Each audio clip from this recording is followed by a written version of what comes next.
નમસ્કાર, આપ જોઈ રહ્યા છો ગુજરાત ફર્સ્ટ બુલેટ બ્રેકિંગ સાથે હું નવીન દાફડા। સમાચારો પર નજર કરીએ તો અમેરિકન ગુપ્તચર એજન્સી FBI અને US ડિપાર્ટમેન્ટ ઓફ જસ્ટિસ દ્વારા લોરેન્સ બિશ્નોઈ ગેંગ સહિતના આંતરરાષ્ટ્રીય ભારતીય ગુનાહિત સિન્ડિકેટ્સ વિરુદ્ધ અત્યાર સુધીની સૌથી મોટી આંતરરાષ્ટ્રીય કાર્યવાહી ઓપરેશન હાર્ડ બોલ શરૂ કરવામાં આવી છે। આ ઓપરેશન હેઠળ અમેરિકા, કેનેડા અને યુરોપના 50થી વધુ સ્થળોએ દરોડા પાડીને 24 રીઢા ગુનેગારોની ધરપકડ કરવામાં આવી છે અને કુલ 37 લોકો સામે ગુનાહિત કેસ દાખલ કરાયા છે। આ ગેંગ અમેરિકા, કેનેડા અને યુકેમાં વસતા ભારતીય મૂળના વેપારીઓને ડરાવીને લાખો ડોલરની ખંડણી વસૂલતી। દરોડા દરમિયાન આશરે 1000 કિલોગ્રામ કોકેન, 1 કિલો હેરોઇન અને 12 હથિયારો અને $40,000 રોકડા જપ્ત કરવામાં આવ્યા છે। અમેરિકાના કેલિફોર્નિયા, ઇન્ડિયાના જોર્જિયા તેમજ કેનેડા અને સ્પેનમાં મોટા પાયે સર્ચ ઓપરેશન હાથ ધરવામાં આવ્યું। આ મલ્ટી એજન્સી ટાસ્ક ફોર્સે લોરેન્સ બિશ્નોઈ અને ગોલ્ડી બ્રાર સિન્ડિકેટ, જગ્ગુ ભગવાનપુરિયા ગેંગ અને રવિન્દર સિંહ ડાંડા ગ્રુપ પર સકંજો કસ્યો છે। તપાસમાં એક ચોંકાવનારો ખુલાસો એ થયો છે કે પંજાબના એક કથિત ભ્રષ્ટ પોલીસ અધિકારી પણ ગેંગસ્ટર સાથે મળીને ખંડણી વસૂલવામાં સામેલ હતો। અમેરિકી સત્તાધીશો દ્વારા તેની ભારતથી પ્રત્યાર્પણની પ્રક્રિયા હાથ ધરવાની માંગ કરવામાં આવી છે।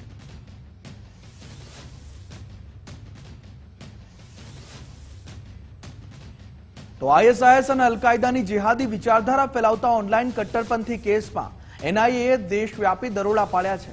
ગુજરાત, દિલ્હી, યુપી સહિત 10 રાજ્યોમાં 20 સ્થળે દરોડા પાડવામાં આવ્યા છે। સર્ચ ઓપરેશન દરમિયાન અનેક ઇલેક્ટ્રોનિક ઉપકરણો અને પુરાવા સાથે આ કેસમાં 11 લોકોની ધરપકડ પણ કરવામાં આવી છે। બિહાર, પશ્ચિમ બંગાળ, રાજસ્થાન, મહારાષ્ટ્ર, આંધ્રપ્રદેશ, તેલંગાણા, કર્ણાટકમાં કાર્યવાહી કરવામાં આવી। ઝડપાયેલા આરોપીઓ હિંસક જેહાદી કન્ટેન્ટથી યુવાનોનું બ્રેઇન વોશ કરતા હતા અને વિદેશમાં બેઠેલા હેન્ડલર્સ સાથે સંપર્કમાં હતા।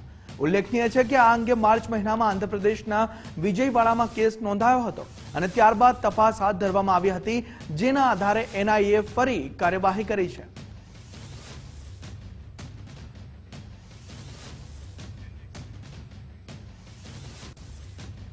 LEEL ઇલેક્ટ્રિકલ્સ કેસમાં ઈડીની મોટી કાર્યવાહી। રૂપિયા 112.90 કરોડની 22 જંગમ અને સ્થાવર મિલકતો જપ્ત કરવામાં આવી છે। PMLA હેઠળ ઈડી જયપુર ઝોનલ ઓફિસની કાર્યવાહી સામે આવી રહી છે। પ્રમોટર ભારત રાજ પુંજ સહિત અન્ય સામે એક્શન પગલાં લેવામાં આવ્યા છે। ગુજરાત, મધ્યપ્રદેશ, દિલ્હી સહિત 8 રાજ્યમાં સંપત્તિ જપ્ત કરવામાં આવી છે। અમેરિકાના ટેક્સાસમાં આવેલ ઘર પણ જપ્ત કરવામાં આવ્યું છે। બેંક બેલેન્સ, FD, મ્યુચ્યુઅલ ફંડમાં રોકાણો પણ અટેચ છે। CBIની FIRના આધારે ઈડીએ તપાસ હવે શરૂ કરી દીધી છે। SBI અને IDBIને રૂપિયા 376 કરોડનું નુકસાન કરાયાનો પણ દાવો છે। ખોટા નાણાકીય હિસાબોથી બેંકોને છેતરવાનો આરોપ લાગ્યો છે। વિદેશી કંપનીઓ મારફતે નાણાં ડાયવર્ટ કર્યાનો ખુલાસો અહીં થયો છે। તો પોરબંદરમાં ભારતીય નૌસેનાનું UAV ક્રેશ થઈ ગયું છે। ધરમપુરના નેશ વિસ્તારમાં ક્રેશ થયું છે UAV। નેવી, પોલીસ અને ફાયર વિભાગ ઘટના સ્થળે પહોંચી। ઘટનામાં હાલ કોઈ જાનહાનિના સમાચાર નથી। UAV ક્રેશ થવાનું કારણ શોધવા તપાસ શરૂ કરી દેવામાં આવી છે। નેવી, પોલીસ, ફાયર વિભાગ પણ તાત્કાલિક ઘટના સ્થળે પહોંચી ગયું અને સદનસીબે કોઈ જાનહાનિ નથી।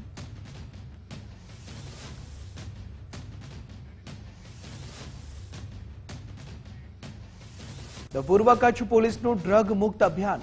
વર્ષ 2026માં અત્યાર સુધી 45 NDPSના ગુના નોંધાયા। વિવિધ કેસોમાં કુલ 75 આરોપીઓની ધરપકડ કરવામાં આવી। મોટા અને નાના પેડલરો સામે કડક કાર્યવાહી। ડ્રગ્સ અંગે જાગૃતિ લાવવા પોલીસ સતત કાર્યરત જોવા મળી રહી છે। ડ્રગ્સ વેચાણની જાણ પોલીસને કરવા તંત્રની અપીલ છે। ડ્રગ્સના નેટવર્ક સામે હવે વધુ આક્રમક કાર્યવાહી કરવામાં આવી રહી છે।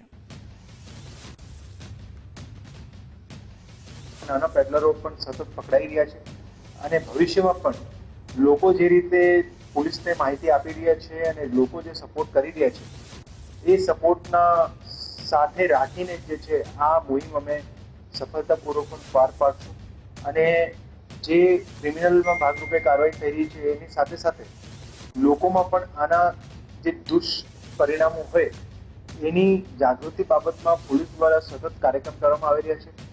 સામાજિક સંગઠન હોય, વિવિધ સ્કૂલ હોય, ધર્મગુરુઓ હોય, કોલેજીસ હોય, ત્યાં અલગ અલગ એરિયાઓમાં અલગ અલગ લોકો સાથે જોડીને જિલ્લા પોલીસ દ્વારા સતત આની જાગૃતિ બાબતમાં પણ કાર્યક્રમ કરવામાં આવી રહ્યા છે। અમદાવાદ ક્રાઇમ બ્રાન્ચે 9.800 કિલો ગાંજો ઝડપી પાડ્યો છે। નરોડા વિસ્તારમાંથી બાતમીના આધારે બેને ઝડપી પાડવામાં આવ્યા છે. ગાંજાની અંદાજિત કિંમત 4 લાખ રૂપિયા છે અને કુલ 5.5 લાખથી પણ વધુનો મુદ્દામાલ જપ્ત કરવામાં આવ્યો છે. રથયાત્રા પહેલા શહેરભરમાં પોલીસનું સઘન પેટ્રોલિંગ ચાલી રહ્યું છે. પ્રાથમિક તપાસમાં ગાંજાનો જથ્થો સપ્લાય માટે આરોપીઓ પાસેથી અન્ય શખ્સોની શોધખોળ શરૂ કરી દેવામાં આવી છે. મોહસિન દ્વારા કામ સોંપાયું હોવાનું પણ બહાર આવ્યું છે. આ જે બંને વ્યક્તિઓ જે છે એ જે અકોલાથી આવનાર વ્યક્તિ છે ઇઝરાઇલ ખાન, એ અમદાવાદમાં રહેલા શહીદ અંસારીના જે છે સાજિદ કમરુદ્દીન પઠાણ એના સંપર્કમાં આવેલો અને એણે મંગાવેલો ગાંજો. એ ગાંજાની કુલ કિંમત થાય છે 4,90,000 રૂપિયા અને ટોટલ બધો થઈને જે મુદ્દામાલ મળી આવ્યો છે એ 5,60,000નો મુદ્દામાલ છે. આ બંને આરોપીની હાલ પ્રાથમિક પૂછપરછ ચાલુ છે અને આ પ્રાથમિક પૂછપરછમાં જે માહિતી મળી તે મુજબ આ જે ગાંજો જે છે એ અકોલા ખાતેથી મોહસિન બાબા નામના વ્યક્તિએ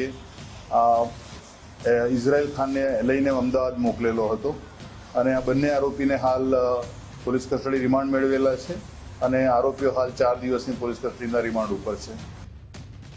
આ તરફ રાજકોટમાં ઉલટા ચોર કોટવાલ કો દાંટે તેવો ઘટ સર્જાયો છે. જંગલેશ્વર કૌભાંડીઓને બદલે કર્મચારીને સજા આપવાની ભલામણ. ખર્ચના બિલ મીડિયાને આપનાર કર્મચારીને સજાની ભલામણ કરવામાં આવી. કૌભાંડી શોધવાને બદલે માહિતી આપનારને શોધી કાઢ્યા. ઓડિટ શાખાના કર્મચારીનું આઈપી એડ્રેસ સામે આવ્યું. કર્મચારી સામે ખાતાકીય પગલાં લેવા માટે પણ ભલામણ કરવામાં આવી છે.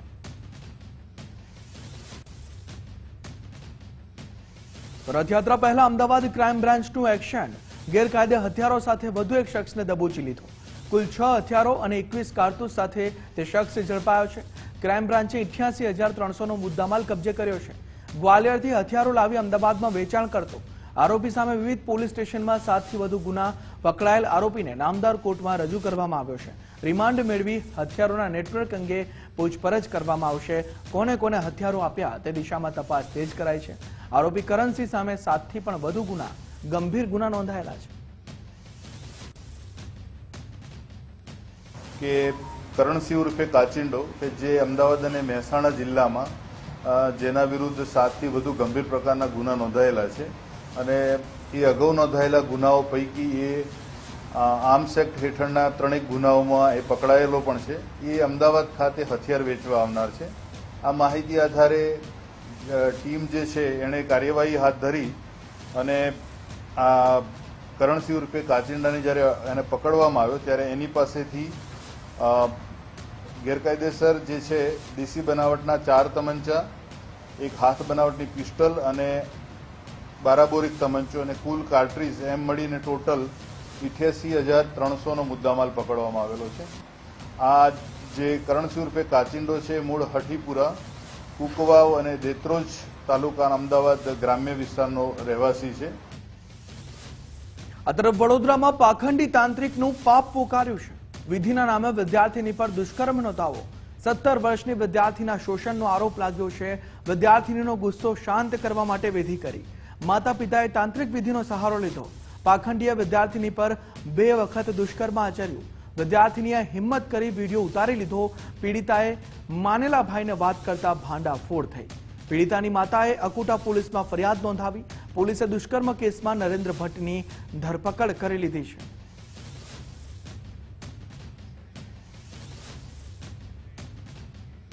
અમદાવાદમાં ખાનગી કેબ ડ્રાઈવરોની બેઠક યોજાઈ. ખાનગી કંપનીઓ યોગ્ય ભાડું ન આપતી હોવાનો આક્ષેપ કરવામાં આવ્યો. યોગ્ય ભાવ ન મળતા ખાનગી કેબ ડ્રાઈવરો મુશ્કેલીમાં મુકાયા છે. સીએનજી પેટ્રોલ મોંઘા થવા છતાં ભાડું વધારાયું નથી. હાલ રિક્ષાનું ભાડું કેબ કરતાં વધુ થયાનો આક્ષેપ કરી રહ્યા છે. ખર્ચ વધુ હોવા છતાં ભાડું ઓછું મળતા નારાજગી વ્યાપી ઉઠી છે. આજે અમારા ડ્રાઈવરગણમાં એકતા નથીનું કારણ એક જ છે, આ મોંઘવારી. કે માણસ પોતાનું ઘર પરિવાર ચલાવવા એકતા નહીં કરી શકતો. કે આ એકતા થાય અને આગળ ગવર્મેન્ટને હજી અમારા જે યુનિયન એસોસિએશનનો સપોર્ટ છે એ લોકોને આગળ કરીને આવેદન કે ગવર્મેન્ટ શું જે બી લીગલી એક્શન થતા હોય એ એક્શન લેવાના તૈયારીમાં છે. બધા સખત મહેનત કરી છે. અમે ટ્રાન્સપોર્ટ મિનિસ્ટરને, પછી આરટીઓ વિભાગને, પરિવહન મંત્રાલયને દરેક જગ્યાએ પ્રાઇવેટ ગાડી બંધ કરવાનું અને ગુજરાત સરકાર રીતે ભાવ આપવાનું અમે પહેલ કરી છે. ઘણી જગ્યાએ આવેદન આપ્યા છે, હજી સુધી કોઈ જવાબ મળેલ નથી. હવે હમણાં જ 2 ડ્રાઈવરોએ સુસાઇડ કર્યું છે, એક બચી ગયા અને એક હમણાં મૃત્યુ પામ્યા છે. તો સરકારને પણ 2 હાથ જોડીને વિનંતી છે કે આજે આ મુજબ જ અમે ભેગા થયા છીએ કે હવે શું કરવું એ કોઈને સમજાતું નથી. તો જામનગરના ધ્રોળમાં પીજીવીસીએલની મોટી બેદરકારી સામે આવી છે. ધ્રોળમાં સેફટી વિના વીજ થાંભલા પર કામ કરવામાં આવ્યું. સેફટી સાધનો વગર જ શ્રમિકો વીજ થાંભલા પર ચડ્યા છે. જીવના જોખમે કામ કરતા મજૂરોના દ્રશ્યો સામે આવી રહ્યા છે. આ ઘટનાને લઈને પીજીવીસીએલની કામગીરી સામે પણ અનેક સવાલો ઉઠી રહ્યા છે, કેમ કે કોઈ પણ સેફટી સાધનો વગર જ તે શ્રમિકોને વીજ થાંભલા ઉપર ચડાવી દેવામાં આવ્યા છે અને તેના કારણે પીજીવીસીએલની કામગીરી સામે અનેક સવાલો અહીં ઉઠી રહ્યા છે. આ બાબતે પ્રથમ જણાવવાનું કે અમે પેટા વિભાગીય કચેરીઓને વારંવાર સેફટીના સાધનો ઉપયોગ કરવા માટે લાઇન સ્ટાફને સૂચના આપવા જણાવીએ છીએ. દરરોજ સવારે દરેક લાઇન સ્ટાફ કામમાં નીકળતા પહેલા સેફટીના જે ઓથ એટલે કે શપથ લઈને જ નીકળે છે અને દર અઠવાડિયે આ સેફટી બાબતની મિટિંગ પણ કરવી ફરજિયાત છે અને મિટિંગ થાય છે, એની મિનિટ્સ લખાય છે, દરેક લાઇન સ્ટાફનીમાં સહી પણ લેવામાં આવે છે. આ ઉપરાંત દરેક લાઇન સ્ટાફને સેફટીના પૂરતા સાધનો આપી દેવામાં આવે છે અને આપી દીધા છે, એની સહી પણ રજિસ્ટરમાં લઈ લીધી છે કે સેફટીના હેલ્મેટ, ડીઓ રોડ, અર્થ રોડ તમામ સાધનો અમે આપી દીધા છે. તો અમરેલી ભાવનગર હાઈવે પર ચાલુ વરસાદે સિંહની લટાર જોવા મળી રહી છે. ભારે વરસાદના કારણે નેશનલ હાઈવે પર સિંહ દેખાયો છે. જાફરાબાદના હેમાળ ગામ નજીક સિંહનો વિડીયો વાયરલ થઈ રહ્યો છે. ચાલુ વરસાદ, વરસતો વરસાદ અને જંગલનો રાજા જે લટાર મારી રહ્યો છે તેનો વિડીયો અત્યારે વાયરલ થઈ રહ્યો છે. સિંહને હાઈવે પર જોઈ લોકોમાં ભયનો માહોલ વ્યાપી ઉઠ્યો. થોડી ક્ષણો માટે લોકોમાં ફફડાટ વ્યાપી ઉઠ્યો, કેમ કે સામે જંગલનો રાજા સિંહ લટાર મારતો જોવા મળી રહ્યો છે. વારંવાર સિંહો હાઈવે પર જોવા મળતા હવે ચિંતા વધી ગઈ છે. આ એક ઘટના નથી, આવી અનેક ઘટનાઓ સામે આવી છે, પરંતુ મોટાભાગની ઘટનાઓમાં રાત્રિ દરમિયાન સિંહ હાઈવે પર જોવા મળતો હોય છે. પરંતુ આ વરસતા વરસાદમાં દિવસ દરમિયાન જે સિંહની લટાર છે હાઈવે પર તે કેમેરામાં કેદ કરવામાં આવી છે અને જે વાહન ચાલકો હતા, ત્યાં આસપાસ લોકો હાજર હતા, તે તમામમાં ભયનો માહોલ વ્યાપી ઉઠ્યો હતો. કચ્છના ધોરડોમાં 1 નવેમ્બરથી વિશ્વ પ્રસિદ્ધ રણોત્સવનો પ્રારંભ થઈ રહ્યો છે. પ્રવાસન વિભાગે રણોત્સવની સત્તાવાર જાહેરાત કરી છે. વિશ્વ પ્રસિદ્ધ રણોત્સવ 127 દિવસ સુધી ચાલશે. સફેદ રણ અને ટેન્ટ સિટી ફરી મુખ્ય આકર્ષણનું કેન્દ્ર. દેશ વિદેશમાંથી લાખો પ્રવાસીઓ મુલાકાતે ઉમટશે. ત્યારે વિશ્વ પ્રસિદ્ધ જે છે દેશ વિદેશમાંથી લાખો પ્રવાસીઓ આવતા હોય છે અને આ વખતે પણ દેશ વિદેશમાંથી લાખો પ્રવાસીઓ મુલાકાતે ઉમટશે. વિશ્વ પ્રસિદ્ધ રણોત્સવ 127 દિવસ સુધી ચાલવાનો છે. આ સત્તાવાર જાહેરાત કરી દેવામાં આવી છે. કચ્છના ધોરડોમાં 1 નવેમ્બરથી રણોત્સવનો પ્રારંભ થવા જઈ રહ્યો છે. પ્રવાસન વિભાગે રણોત્સવની સત્તાવાર જાહેરાત અહીં કરી દીધી છે. લાખો લોકો આવતા હોય છે રણોત્સવ માણવા માટે. આ વખતે પણ 127 દિવસ સુધી ચાલવાનો છે વિશ્વ પ્રસિદ્ધ રણોત્સવ. સફેદ રણ અને ટેન્ટ સિટી ફરી મુખ્ય આકર્ષણનું કેન્દ્ર જે હર વખતે રહેતું હોય છે.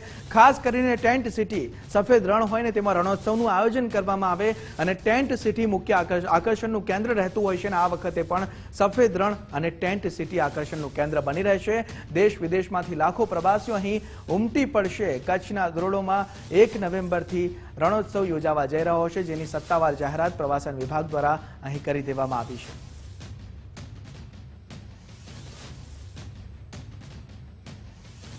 વિશ્વ પ્રસિદ્ધ છે રણોત્સવ. ગુજરાતનો રણોત્સવ જે વિશ્વમાં પ્રખ્યાત છે. કચ્છના ધોરડોમાં તે હર વર્ષે યોજાય છે. આ વખતે પણ 127 દિવસ સુધી ચાલવાનો છે. સફેદ રણ અને ટેન્ટ સિટી ફરી એકવાર મુખ્ય આકર્ષણનું કેન્દ્ર બનવાના છે, જેની સત્તાવાર જાહેરાત કરી દેવામાં આવી છે.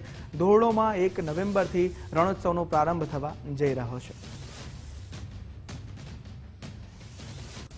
પોરબંદર એરપોર્ટ નજીક ચરસ ગાંજા સાથે 2 ઝડપાયા છે. એસઓજીની ટીમે શિવ રેસિડેન્સીના ફ્લેટમાં દરોડો પાડ્યો.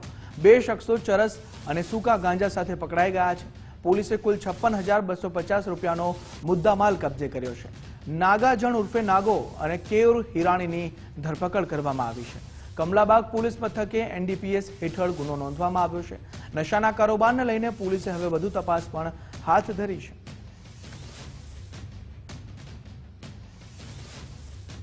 ત્યારે નાગાજણ ઉર્ફે નાગો અને કેયુર જે છે તેની ધરપકડ કરી લેવામાં આવી છે, જે નશાનો કાળો કારોબાર ચાલી રહ્યો હતો તેને લઈને પણ હવે પોલીસ કડક જોવા મળી રહી છે. વધુ તપાસ હાથ ધરવામાં આવી છે. NDPS હેઠળ ગુનો નોંધી દેવામાં આવ્યો છે. રૂપિયાનો જે 56,250 રૂપિયાનો મુદ્દામાલ પણ પોલીસે જપ્ત કર્યો છે. આ બંને શખ્સો જે છે તે ચરસ અને સૂકા ગાંજા સાથે પકડાઈ ગયા છે.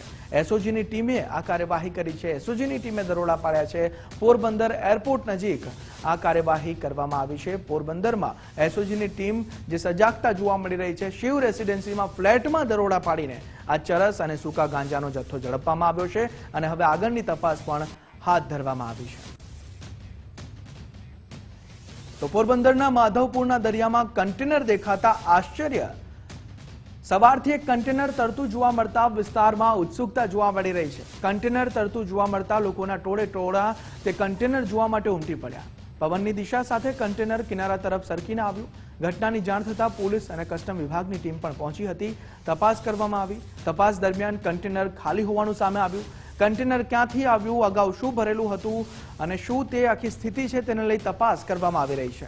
પોલીસે લોકો કન્ટેનર નજીક ન જાય તે માટે બંદોબસ્ત ગોઠવી દીધો છે, કેમ કે જે કન્ટેનર આવ્યું તેને લઈ મોટી સંખ્યામાં લોકો તે કન્ટેનર જોવા માટે ત્યાં ઉમટી પડ્યા.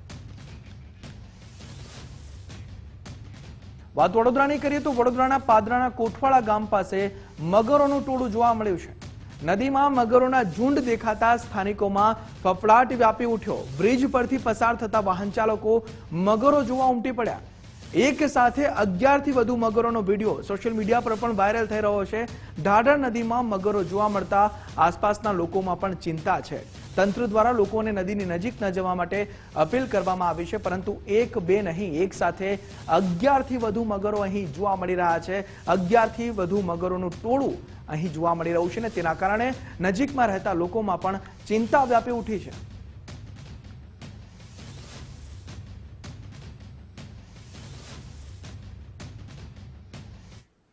છેવાડાના ગામડેથી આવેલા લોકોના સપના સાકાર કરી રહ્યું છે ગુજરાત ફર્સ્ટનો અપકમિંગ મેગા શો. કોણ બનશે ગુજરાતનું જીનિયસ? કેવી રીતે? હવે તે પણ જાણી લઈએ.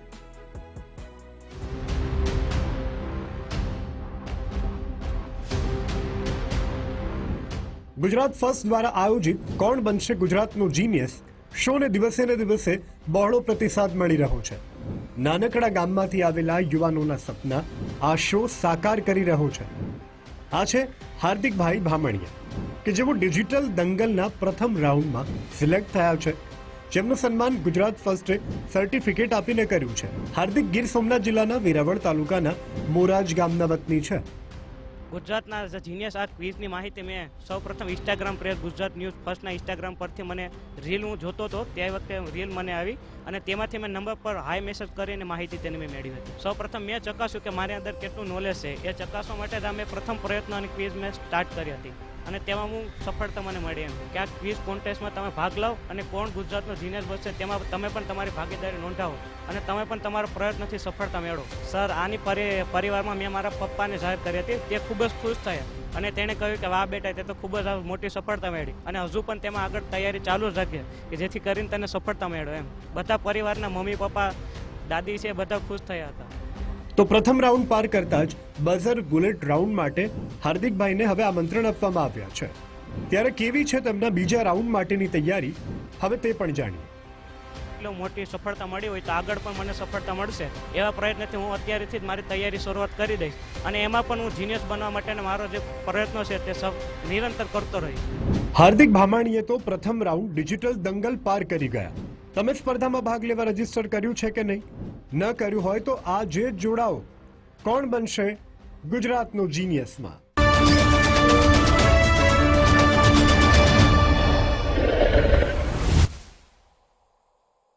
રિસર્ચ